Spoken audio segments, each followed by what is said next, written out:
Alright, I know I'm late, but the season didn't start yet, so technically I'm early. And if you don't know me, I'm Redman, and this is my first long video. So today we're talking about the 2026 Formula One season, what happened in Bahrain testing, why drivers are already arguing, and why this might be the most confusing F1 era in years. So first of all, why Bahrain testing actually mattered. Bahrain testing wasn't about lap times, it was about survival. The 2026 regulations changed everything. New power units with around 50% electric power, active aero replacing traditional DRS concepts, smaller, lighter cars with completely different balance. Energy management becoming central to performance. Teams were not chasing speed, they were trying to understand the cars. Which is a polite way to say, nobody really knows what they're doing yet. And that uncertainty is why the reactions were so strong. Testing revealed a clear split in the paddock. Some drivers immediately criticized the cars. Others said, calm down, it's too early. This isn't drama for headlines. It's a philosophical fight. Because 2026 forces a question. Is F1 about maximum performance or maximum efficiency? Yes, we turned racing into an engineering ethics debate. Welcome to modern F1. Max Verstappen became the loudest voice. His main criticism is simple. Drivers can't push flat out anymore. Energy deployment, harvesting, and limits mean racing is more managed. He described the cars as feeling closer to Formula E in spirit, meaning efficiency dominates driving. This is bigger than one opinion. When the best driver questions the direction of the sport, it becomes a political story. What that really meant is, when Verstappen complains, people listen. At the core, this is the identity debate of 2026. Old F1 equals peak performance. New F1 is about intelligent performance. And Lewis Hamilton also raised concerns, but from another angle. He focused on complexity. Drivers now manage software, energy, deployment maps, start procedures constantly. He warned the rules may be difficult not just for drivers, but for fans to understand. So while Verstappen talks about racing purity, Hamilton talks about usability. Basically, one says, this isn't racing. The other says, nobody understands what we're doing. Both are concerning, but not everyone is negative. Lando Norris pushed back against the constant criticism. George Russell emphasized the learning curve. Their argument is straightforward. New eras always feel strange at first. Teams also have a strong incentive to stabilize the narrative. They invested billions into these rules. Funny how patience increases when budgets are involved. One of the most important technical warnings came from Oscar Piastri. Starts in 2026 are no longer just reaction plus traction. They now involve battery charge, deployment timing, turbo behavior, and energy strategy. Drivers could lose multiple positions simply because the system wasn't optimal. The FIA is already testing revised start procedures. This tells you one thing: they expect chaos. Nothing says new era success like redesigning starts before race 1.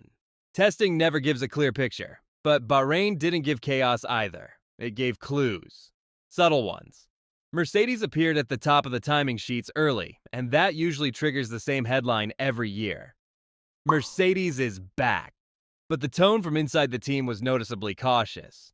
They looked comfortable, the car looked stable, the short-run pace was real. Yet the messaging hinted at something missing. Not speed, efficiency ceiling, which is a very 2026 problem. You can be fast and still not be strong. That sentence would sound insane 2 years ago. The Mercedes signal was clear. The platform works. The car is predictable, drivers can push, systems integration looks mature. But in this era, strong baseline is only step one. The question is how much performance the car can sustain across a race without energy compromises. And that's where Red Bull quietly entered the conversation.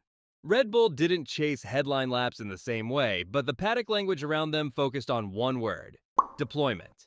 Smooth deployment, strong recovery, stable behavior late in runs, the kind of traits that don't show on a timing screen but decide races. When rivals start mentioning efficiency unprompted, it usually means they see something they can't easily match. Classic Red Bull. Look calm in testing, look scary on Sunday. We've seen this movie before. Ferrari told a different story. Their runs look structured, repeatable, almost procedural. Not spectacular, but consistent. And consistency in a new regulation era is a signal of understanding. The car may not have shown the highest ceiling yet, but it showed predictability, and predictability wins chaotic early seasons. McLaren's message was hidden in mileage. They ran a lot, more than most. That suggests a team investing in learning rather than headlines. Software, correlation, driver adaptation. Mileage in 2026 is performance delayed, not performance absent. Aston Martin, meanwhile, showed the opposite pattern. Interruptions, less clarity, less momentum. In a stable era that's manageable. In a reset era, lost laps equal lost progress. So Bahrain didn't reveal a pecking order. It revealed approaches. Mercedes looks platform ready. Red Bull looks efficiency ready. Ferrari looks understanding ready. McLaren looks learning ready. Aston Martin looks like they're catching up. The real shift is this. Performance is no longer a single number. It's a system. Peak pace, energy behavior, software maturity, driver adaptation, all layers of speed now, which means the fastest car might not look fastest. And yes, that will confuse everyone, including us. Then comes the politics, which has already started. The FIA is already moving to close a suspected engine loophole. That means teams have already found gray areas, weeks into a new era. This is classic Formula One. New rules make loopholes turn to politics, then rule clarifications. The interesting part is how early this is happening. F1 teams reading regulations like lawyers is the most consistent thing in this sport. So, what is the real meta story of Bahrain? Bahrain revealed 3 overlapping narratives. First, technical. Cars are radically different. Second, philosophical. What should F1 be now? Third, competitive. Nobody knows the real pecking order. Energy management hides true pace. Software updates may decide races. And drivers are still learning how to drive these cars properly. That combination is why the conversation feels intense. We are watching a sport learning itself again in real time. That's rare. What experts expect for early season. Several themes are likely early in 2026. Starts may be messy. Performance swings could be large. Software updates will matter more than aero updates sometimes. Energy strategy may decide races. And regulation tweaks during the season are very likely. The identity debate, efficiency versus racing, will continue all year. That is the biggest storyline. And yes, we will argue about it every weekend. So if you're wondering whether Bahrain gave answers, not really. But it gave questions, big ones. You may think this era will be amazing. You may think it sounds too artificial. Both opinions already exist in the paddock. And honestly, that's what makes this season interesting. Uncertainty is content. And F1 just delivered a lot of it. If you don't know me, again, I'm Redman. This is the first long video on the channel. I'll cover F1 news, technical stories, narratives, and the real meaning behind the headlines. So tell me what you think. Are you excited for 2026 or worried about the direction? And be honest, no PR answers. Drivers already gave enough of those.